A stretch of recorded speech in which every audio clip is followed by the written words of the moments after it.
Salut tout le monde, c'est Jojol. Aujourd'hui, je vous propose de vous comparer un faux iPhone 11 Pro Max qui a coûté autour des 1000 € vs un vrai qui coûte beaucoup plus cher, plus de 1000 €. Comme à mon habitude, le but n'est pas de promouvoir de la contrefaçon. D'ailleurs, je ne vous dirai pas où j'ai pu me le procurer. Le but, c'est vraiment de vous montrer les différences qu'on a entre un faux et un vrai pour éviter que vous vous fassiez arnaquer parce que malheureusement, il y a beaucoup de faux iPhones qui sont vendus sur des sites de petites annonces. Donc il faut voir cette vidéo comme un message de prévention. Pour ceux qui viennent de débarquer sur la chaîne YouTube, n'hésitez pas à vous abonner si c'est toujours pas fait et d'appuyer sur le bouton cloche. Je présente régulièrement des produits tech qui sortent de l'ordinaire et j'ai pas mal de séries dont celle-ci où je vous présente des clones de produits high-tech. Alors ce qu'il faut savoir, j'ai reçu en plus de ce faux iPhone un écran de protection ainsi qu'une coque transparente. Alors je me doute que c'est pas des choses de super bonne qualité, mais c'est fourni gratuitement avec, donc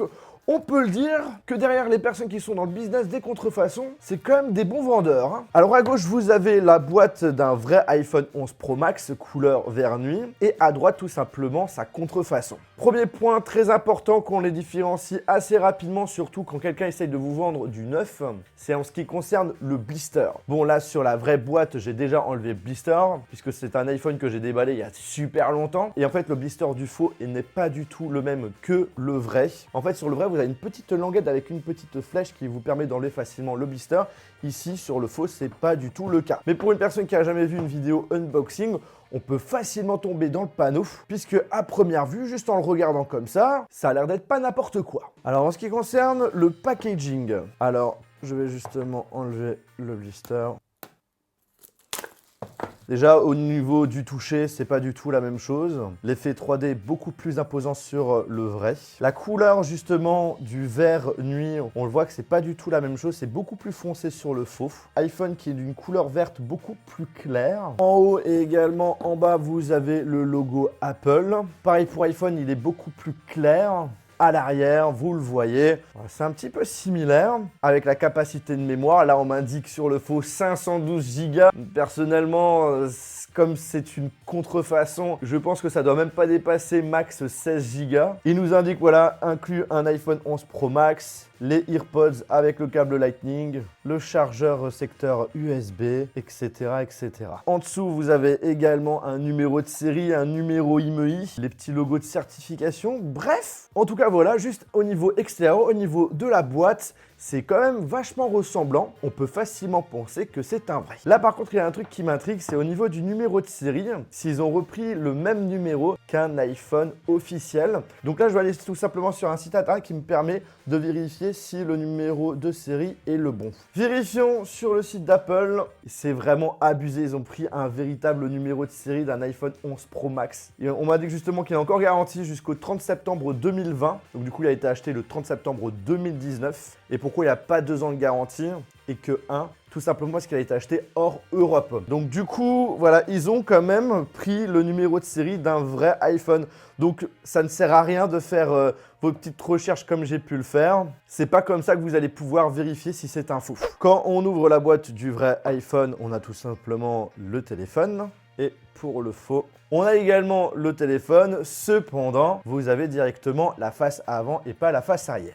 Je prends le téléphone, je le pose de côté. On va s'intéresser à ce qu'on a en termes d'accessoires. Dans le vrai, on a la petite pochette avec à l'intérieur tout ce qui est notice, autocollant et la petite épingle pour enlever le tiroir nano SIM. Sur le faux, pareil, il y a une pochette qui ressemble bien mais plus légère. Une notice. D'ailleurs, on va voir si c'est la même notice. Ils sont pas fait chier, hein. C'est vraiment la même chose, hein.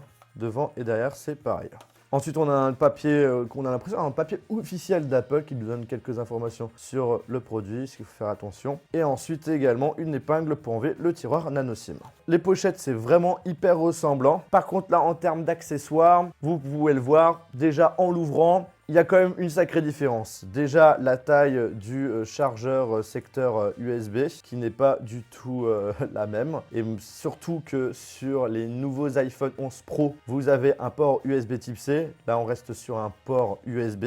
Mais le truc qui est incroyable quand même, c'est qu'ils officialisent le fait que ce petit chargeur secteur USB vient de chez Apple. Vous avez le logo Apple qui est écrit dessus, alors que Apple n'a jamais commercialisé celui-ci. Ensuite, on a les écouteurs, les AirPods. Par contre, là, on reprend le design des anciennes boîtes, mais c'est quand même bien fait. On a même le logo Apple dessus. On a même la petite télécommande. Franchement, à première vue, ça a l'air d'être plutôt quali pour du faux. Alors que maintenant, sur les vrais, on reste un petit peu plus écolo, avec justement l'absence du plastique et plutôt un morceau cartonné. Et enfin, pour finir, on a un câble USB vers Lightning qui a l'air également plutôt de bonne qualité. Le fil est épais. Par contre, sur le vrai, c'est pas le même câble puisqu'on est sur de l'USB type C vers Lightning. Voilà donc en ce qui concerne les accessoires. Maintenant, ce qui nous intéresse le plus, ce sont les iPhones. Bon, alors le faux iPhone est dans une pochette. C'est pas dégueu, hein.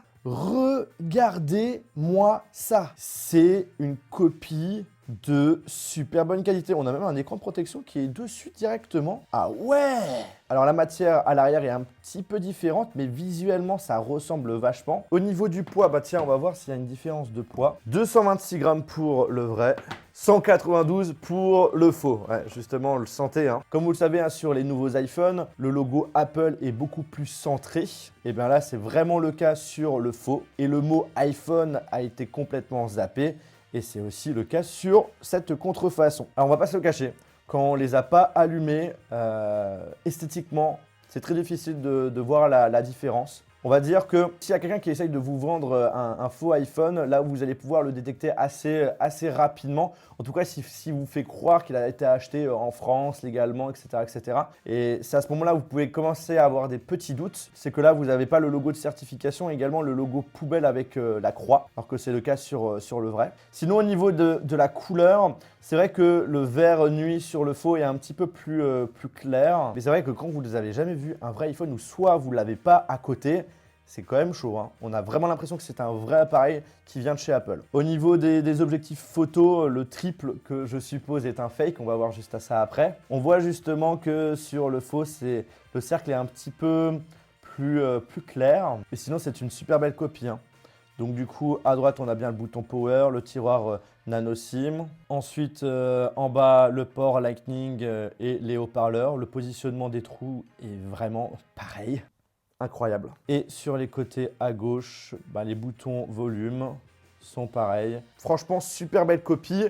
Pour l'instant, on est sur du haut level en termes de contrefaçon. Maintenant, là où tout va changer normalement, c'est en les allumant. On a le logo Apple qui s'affiche pour le démarrage. Déjà, tu peux avoir une impression que c'est un vrai appareil de chez la marque de la pomme.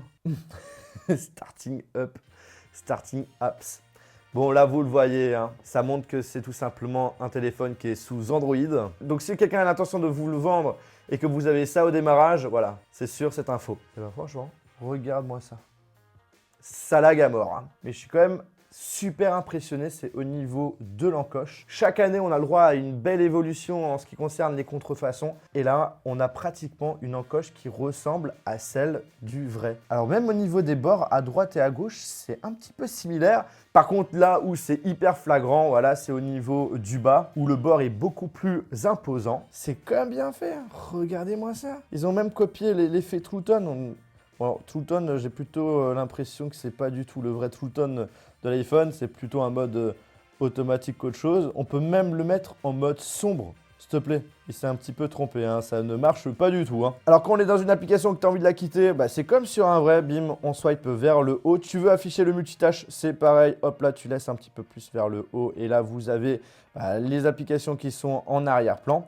Après, voilà, je vais pas vous mentir, ça lag pas mal. C'est pas du tout la même chose qu'un vrai iPhone. Regardez-moi les icônes, comme c'est vachement ressemblant. Après, c'est pas parfaitement à l'identique. Genre, par exemple, au niveau de l'App Store, on voit que c'est beaucoup plus épais au niveau des traits. Regardez-moi le fond d'écran. C'est abusé. Quand tu ouvres un dossier, c'est un petit peu différent. Vous avez vu le truc? Là, on a la possibilité de voir les autres applications qui sont en arrière-plan. Là, c'est pas le cas, il les fait complètement disparaître. On va pas se mentir, tous les effets, avec toutes les icônes. Regardez-moi, même ça, tout à gauche, on a la possibilité de faire aussi le fonctionnement de la recherche. Même là, je te parie que... Voilà, c'est abusé. Alors moi, ce qui m'intéressait, c'est de savoir si on a la possibilité de recharger en sans fil le téléphone. Pas l'impression. Voilà, sur le vrai, tu l'as. Sur le faux, sur celui-ci, j'ai bien l'impression que ce n'est pas le cas. Je vous le confirme, on n'a pas la recherche sans fil dessus. Alors l'App Store en réalité c'est un faux App Store, c'est pas du tout la même chose, vous pouvez pas installer les mêmes applications. Par contre vous avez le logo Play Store qui vous permet justement du coup de télécharger des applications qui sont sur Android. Il y a pas mal de personnes qui me demandent « Hey Johan, ce serait bien que tu puisses le tester plus en profondeur et tout ».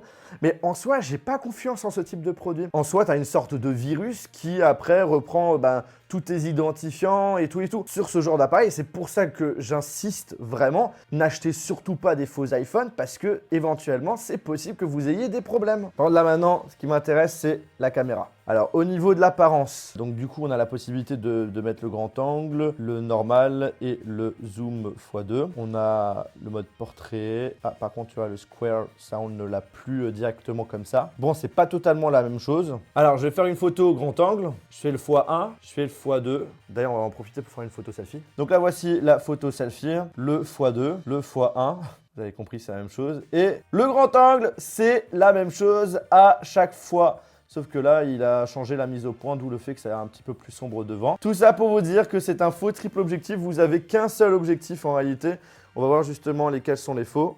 Alors, tac. Le seul véritable objectif, c'est celui qui est tout simplement en haut. Les deux qui sont là sont complètement fake. Franchement, en termes de qualité à l'extérieur, c'est juste incroyable. Tu as l'impression d'être sur un téléphone très haut de gamme et véritablement sur un iPhone 11 Pro Max, alors que c'est pas du tout le cas. Certes, au niveau de l'écran, il y a ce bord beaucoup plus imposant, mais c'est vrai qu'avec ce système d'encoche, ces différentes icônes, les fonds d'écran, les différents effets, c'est vrai que ça peut quand même porter à confusion. Pour ceux qui ne s'y connaissent pas vraiment et qui voient sur un site de petites annonces un iPhone 11 Pro Max genre à 400 €, t'es en train de te dire « Waouh, c'est vraiment pas cher !»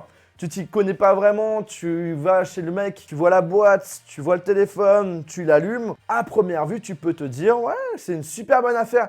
Alors qu'en soi, c'est du faux. Bref, on arrive à la fin de cette vidéo. J'espère vraiment que ça vous a plu, que ça vous a intéressé. Si c'est le cas, je vous invite à lâcher un gros pouce bleu. N'hésitez pas à partager cette vidéo à un maximum de personnes pour que tout le monde puisse être alerté du fait que malheureusement, voilà, il y a des faux iPhone 11 Pro et iPhone 11 Pro Max en circulation. N'oubliez pas de vous abonner à la chaîne YouTube si c'est toujours pas fait. Et sur ce, on se retrouve dans une prochaine vidéo. Salut! Abusé. Abusé.